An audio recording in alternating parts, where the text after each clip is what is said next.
Magandang umaga sa inyong lahat, lalo na sa ating buting guro na si Dr. Denise Vilocora. Ngayong araw ay magkakaroon tayo ng panibagong aaralin.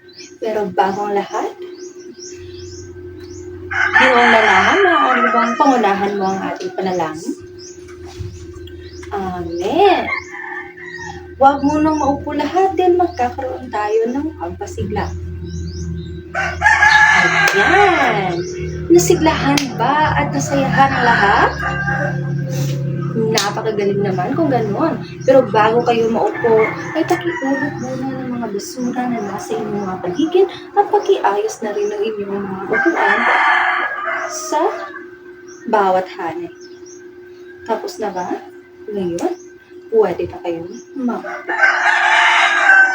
Pero bago natin tatalakayin ang ating panibagong topiko ngayong araw, ay mayroon muna akong itatanong sa inyo.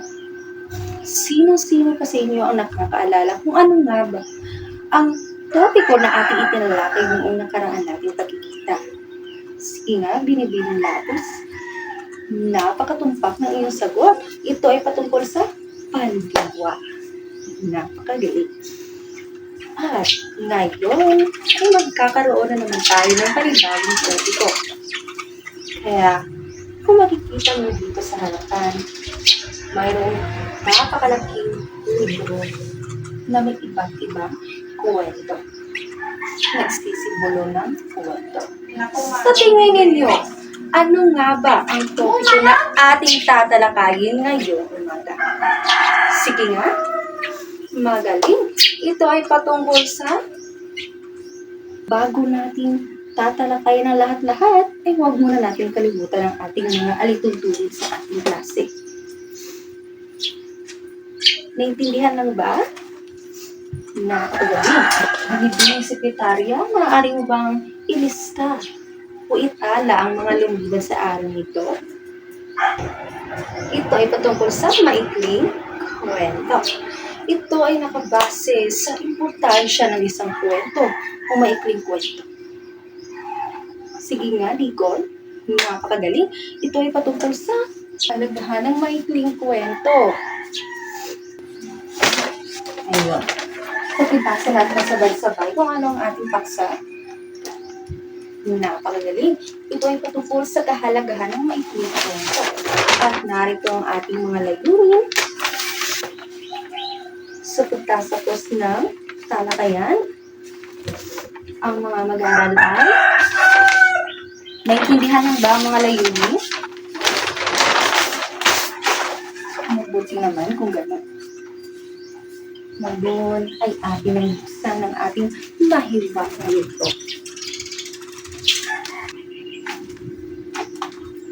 Ayan. Mayroon tayong 6 na mga kahalagahan ng ito. Pag-ibasa ng una ng sabay-sabay. Magaling. Sino sa inyo ang may ideya kung ano yung nagbibigay aliw sa kahalagahan ng maikling kwento? Sige nga, binibining gunda. Napakatupak ng sagot si binibining gunda. Dagdagan mo, Ginoong Palomar. Napakahusay. Maaari niyo bang ulitin kung ano yung sinabi ni Ginoong Palomar? Napakagaling. Tiyak na nakikinig kayong lahat. Ngayon ay dumakol naman tayo sa pangalawang kahalagahan ng maikling kwento. Sino sa inyo ang may ideya kung ano yung nagpapalawak ng imahinasyon? Sige nga, binibining inumperyo. Napakagaling. Ito ay tumutulong sa atin sa pamagitan ng pagbabasa, pag-iisip, na nagpupuka ng ating imahinasyon. Sino pa dito ang may ideya? Sige nga, binibining si Bunga.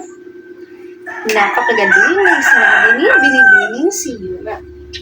Pakiulit lahat ng sinabi ni binibining si Bunga. Napakagaling. Tiyak na nakikinig talaga ang lahat-lahat. Ngayon, dumako naman tayo sa pangatlo. Nagtuturo ng mga aral. Ayan. Magbigay ng ideya, binibining, palagtil. Napakagaling. Magbigay ng halimbawa ng mga maikling kwento na nagbibigay aliw. Binibining dagunan. Magaling. Ito ay ang mga may genre na komedya. Sino pa? Sino pa makapagbibigay? Napakagaling. Ito yung tungkol sa mga huwan tamad. Siyempre, nagbibigay ito ng aliw. Nakakatawa. Ngayon, ay dumako na naman tayo sa 4. Ito ay ang nagpapalakas ng kasanayan sa pagbasa at pagbubawa. Ayan. Sino sa inyo may ideya? Sige nga, Ginoong Lanahan. Napakagaling. Ito ay bibigay sa atin ng mabilisang talas kapag tayo ay nagbabasa. Sino pa nga ba dito ang may ideya patungkol nito? Sige nga, Binibining Soldevilla. Napakagaling, Binibining Soldevilla. Ito ay nagbibigay sa atin ng mga panibagong aral at mga panibagong vocabulary. Magiging mas matalas ang ating vocabulary dito. Ngayon, ay dumako naman tayo sa panghuli. Ika-6 na kahalagahan ng maikling kwento. Sige nga, pinipiling ito. Nagbibigay ito ng inspirasyon katulad na lang sa maikling kwento ni Lea Salonga. Kung paano siya nagsimula sa wala. At ngayon ay naging well-known na siya sa iba't ibang bansa. Sino pa dito ang makapagbibigay ng nagbibigay inspirasyon ng maikling kwento? Magaling. Ano nga bang maikling kwento ulit? Sabay-sabay? Napakagaling. Ito ay ang mga kwento na natatapos lamang sa isang upuan. Kaya nga ito tinatawag na maikling kwento. Dahil ito yung mga kwento na pinaikli lamang. At mayroon tayong mga aral na makukuha rito. May mga katanungan pa ba ukol sa ating talakayan ngayong umaga? Napakagaling dahil wala na. Ngayon ay magkakaroon na tayo ng ating pangkat ng gawain. Magbilang mula kay Yorong patungo kay Akaw. 2 grupo lamang. Unang grupo, pangalawang grupo. Ang gagawin ng 2 grupo ay magkakaroon kayo ng pagsasadula patungkol sa kahalagahan ng maikling kwento. Pumili lamang kayo ng isang kahalagahan at dapat ay sundin ninyo ang ating kahalagahan. Hello, how are you? Hello. Mayroon lamang kayong 5 minuto sa paghahanda. Tapos na, 5 minuto. Ngayon, pumunta na dito ang pagkatuna sa harapan at ipresente ang pagsasadula. Napakagaling! Ngayon ay subaybayan na naman natin ang pangalawang pangkat. Napakahusay pangalawang pangkat.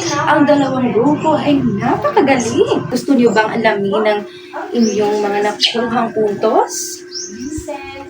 Kayong lahat ay nakakuha ng perpektong puntos. Ito yung 5 puntos. Lapakan natin ang ating mga sarili. Bigyan natin ang bawat isa ng fireworks clap. 1, 2, 3. 1, 2, 3. Ayan, napakagaling. Mayroon pa ba kayong mga katanungan patungkol sa ating paksa? Dahil wala na, ako naman mismo ang magtatanong sa inyo. Ginoong Palomar, tumayo. Ano nga ba ang ating itinalakay ngayong umaga? Yan, tama. Ito ay ang patungkol sa mga kahalagahan ng maikling kwento. Sino makapagbibigay ng isang kahalagahan ng maikling kwento? At ipaliwanag nito. Sige na, Binibining Katubis. Napakagaling at napakahusay para naman sa ating tinali na katanungan. Sino sa inyo ang makapagsasagot ito? Sige nga, binibining the right. Paano mo mapapahalagahan ang mga pahalagahan ng maikling kwento bilang isang mag-aaral? Napakagaling! Bigyan natin silang tatlo ng Darna clap. Sabay-sabay. Sa dalawang tatlo. Sa dalawang tatlo. Bing bato. Darna! Ayan. At mayroon akong mga inihanda sa inyong mga papel. Pagsusulit. Kukunin ko muna ang mga papel. Isa-isa lamang. Tapos na ba? At dahil tapos na, ay pakipasa ito sa harap. Ako lamang bahalang magwasto nito. Bago tayo magtatapos sa ating talakayan ngayong umaga, ay mayroon akong inihandang asignatura para sa inyo. Kunin ang inyong kwaderno at akin lamang itong sasabihin. Gumawa kayo ng sanaysay na hindi bababa sa 500 salita. Ito ay patungkol sa ating paksa ngayong umaga, ang kahalagahan ng maikling kwento. Ito ay isusulat ninyo sa buong papel at ito ay ipapasa ninyo sa susunod nating pagkikita. Maliwanag lang ba? Mabuti naman kayo. Magsitayo ang lahat. Paalam, class.